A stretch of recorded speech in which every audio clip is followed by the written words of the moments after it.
Assalamualaikum warahmatullahi wabarakatuh. Beberapa menit ke depan kami akan mempresentasikan hasil kerja kami, yakni instrumentasi industri PT S-Max Sari Kedelai. Dengan tim kami, yakni Abi Zulfikar Haikal, Aisyatun Najahatur Rahmah, Cahya Ningrum, Indana Saniyah, Muhammad Maulana Rizki, dan Nila Riviasari. Yang melatar belakangi kami dalam pemilihan pendirian pabrik S-Max Sari Kedelai ini adalah kita mengingat bahwa konsumsi susu sapi di Indonesia masih rendah, sekitar 16,23 liter per kapita per tahun. Dan di sisi lain, produksi susu hanya mampu memenuhi sekitar 22% dari konsumsi dan sisanya itu impor. Dan di sisi lain, bahwa di Indonesia ini banyak sekali yang menderita lactose intolerance atau tidak mampu menghidrolisis laktosa, sekitar 70%. Dan itu mengalami kenaikan 2 juta per tahun.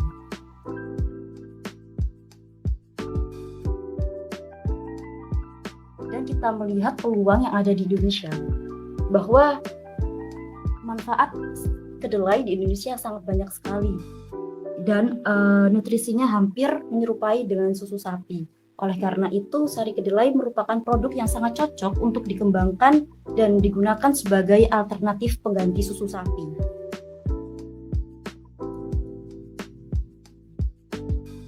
Dan di Indonesia, penghasil kedelai sangat fluktuatif dengan rata-rata produksi nasional sebesar 850,15 ribu ton. Pada tahun 2016, Kabupaten Sentra Kedelai di Provinsi Jawa Timur terletak di Kabupaten Sampang dan Banyuwangi dengan kontribusi sebesar 30,36% terhadap produksi provinsi. Market share sebesar 6% dari beberapa pesaing, sedangkan kebutuhan kedelai yang digunakan berkisar 0,4% dari rata-rata total produksi kedelai nasional, yaitu 850 ribu kilogram kedelai. Dan perlakuan kedelai ini dengan cara melakukan perendaman terlebih dahulu dengan menggunakan NaHCO3 untuk menghilangkan antitrypsin dan melakukan pencucian terlebih dahulu untuk mengurangi bau dan rasa langu pada kedelai dengan menginaktifkan enzim lipoksinase.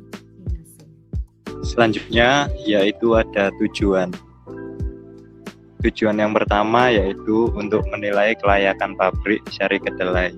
Selanjutnya yaitu mengetahui dan memahami gambaran proses produksi. Selanjutnya yaitu untuk menghitung dimensi dan menetapkan spesifikasi pada alat. Kemudian mengetahui gambaran dari segi holistik perancangan pabrik dari hulu ke hilir. Selanjutnya ada batasan masalah. Parameter yang dioptimasi adalah suhu dan viskositas. Pasteurisasi dilakukan dengan suhu 75 derajat Celcius. Sedangkan proses perebusan dilakukan di saat air telah mencapai suhu 60 derajat Celcius. Kemudian kedelai direbus hingga suhu 90 derajat Celcius. Bahan baku yang digunakan yaitu kedelai Dana 2, NaHCO3 0,5%, CMC 0,01%, dan perbandingan perasa banding gula 5% banding 12%. Selanjutnya adalah flowchart dari proses produksi sari kedelai. Nah, flowchart ini digunakan untuk mempermudah dalam pembuatan block flow diagram dan PNID. Flowchart dari pembuatan sari kedelai ini dimulai dari penerimaan bahan baku yaitu kedelai Dana 2. Selanjutnya dilakukan sortasi dan yang keluar itu adalah kotoran. Lalu dilakukan pencucian menggunakan air. Setelah itu ada juga yang keluar air bekas dan kedelai yang setelah dicuci akan dilakukan pengupasan kulit. Nah, pengupasan kulit ini merupakan titik kritis dari proses produksi sari kedelai. Hal ini dikarenakan pada pengupasan kulit dari kedelai ini akan meningkatkan bau langu dari sari kedelai yang akan dibuat. Untuk meminimalisir hal tersebut, maka dilakukan proses perendaman dengan NaHCO3. Nah, setelah itu dilakukan pencucian kedua kali untuk menghilangkan NaHCO3 yang masih menempel. Untuk melunakkan kedelai yang akan dibuat sari kedelai, maka dilakukan perebusan menggunakan air. Nah, perebusan ini itu dilakukan dengan memanaskan air terlebih dahulu hingga suhu sekitar 60 derajat Celcius, baru kemudian memasukkan kedelai. Hal ini bertujuan untuk mengurangi atau meminimalisir energi yang dibutuhkan dalam pemanasan air atau proses perebusan. Setelah itu dilakukan penggilingan, pencampuran dengan air, dan penyaringan untuk mengurangi ampas dan padatan yang masih ada pada sari kedelai.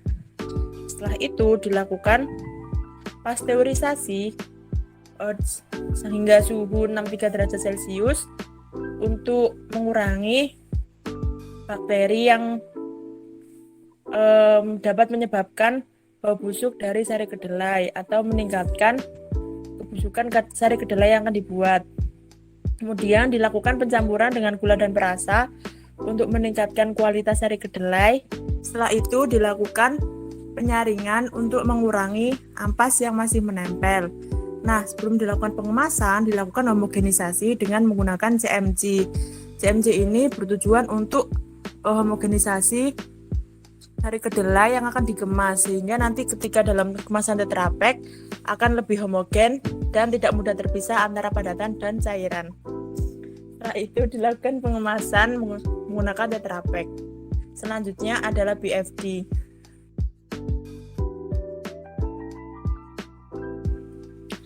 Block flow diagram di sini adalah berupa diagram yang dihubungkan dengan garis, di mana pada balok-balok tersebut berisi alat-alat yang digunakan setiap tahapan proses pembuatan sari kedelai. Pada proses sortasi itu kan ada kedelai mentah.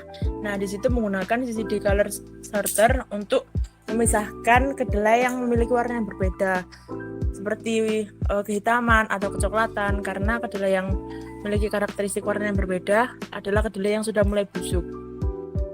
Setelah itu menggunakan tangki pencucian dengan adanya agitator untuk memudahkan dalam homogenisasi antara air dan kedelai.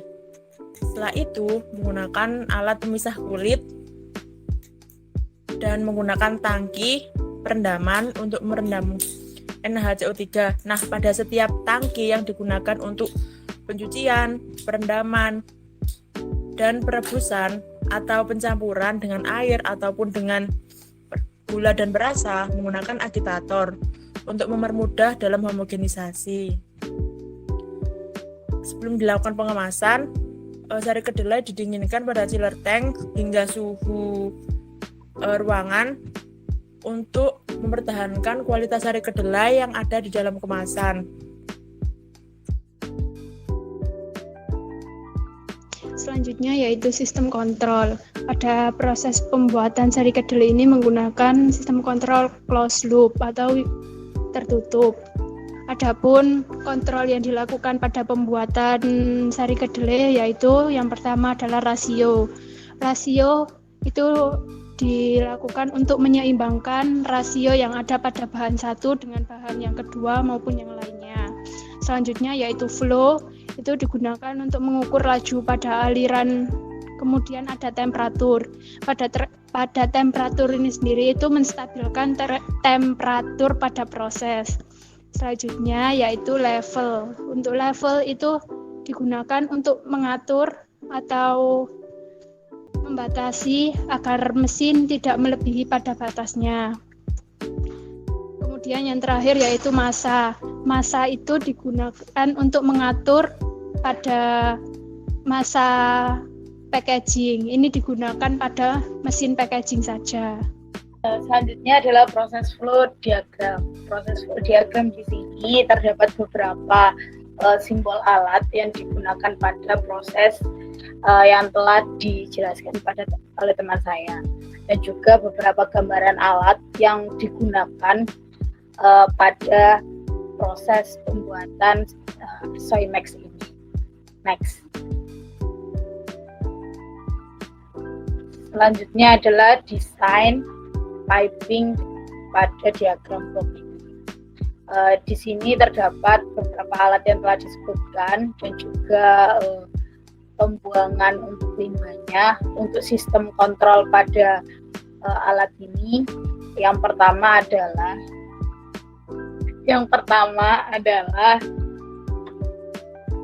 sistem kontrol pada level. Pada sistem kontrol pada level ini terdapat di berbagai alat seperti pada tangki untuk mengukur level air agar tidak meluber ke area lain, dan juga ada kontrol flow untuk melakukan pengontrolan terhadap laju pada setiap cairan yang ada pada proses, sehingga kontrol flow ini ada pada seluruh bagian proses yang memiliki massa jenis cairan. Selanjutnya adalah kontrol massa, yaitu dilakukan pada mesin packaging. Di sini yang berguna untuk menyesuaikan sama rata pada masing-masing packaging Soymax. Selanjutnya adalah rasio kontrol yang telah dijelaskan teman saya tadi. Di sini sistem kontrol terdapat beberapa mesin. Yang pertama adalah penambahan air dan NaHCO3, penambahan cairan sari kedelai dengan gula, dan juga penambahan CMC pada saat proses homogenisasi. Selanjutnya adalah kontrol temperatur yang terdapat pada dua jenis proses. Yang pertama adalah perebusan, dan yang kedua ada 3 controller panas, 2 kontrol panas dan 1 kontrol dingin. Untuk kontrol temperatur kontrol yang panas terdapat pada 2 jenis boiler. Yang pertama untuk dilakukan perebusan, dan yang kedua untuk pasteurisasi. Dan yang ketiga adalah pada saat pendinginan pada chiller.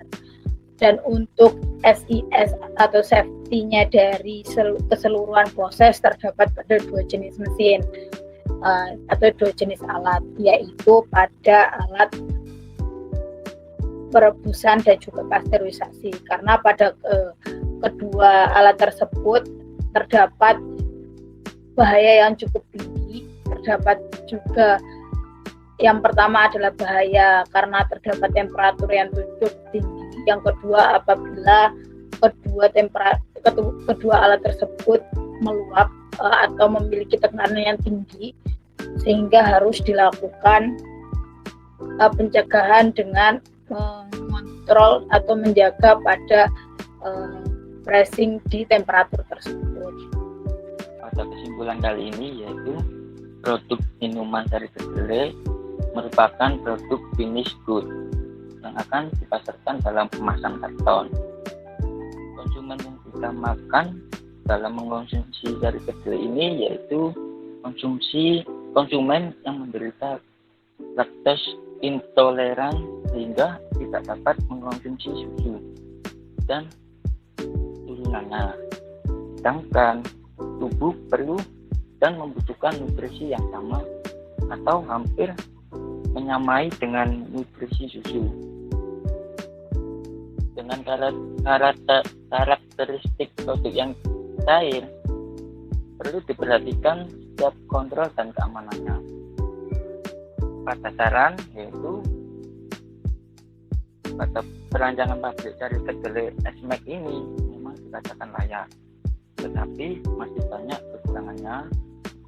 Maka dari itu perlu dilakukan perincian baik dari data, segala aspek teknis, aspek proses, dan aspek ekonominya, sehingga perancangan pabrik ini bisa benar-benar dikatakan layak dan dipertimbangkan untuk proses didirikannya pabrik.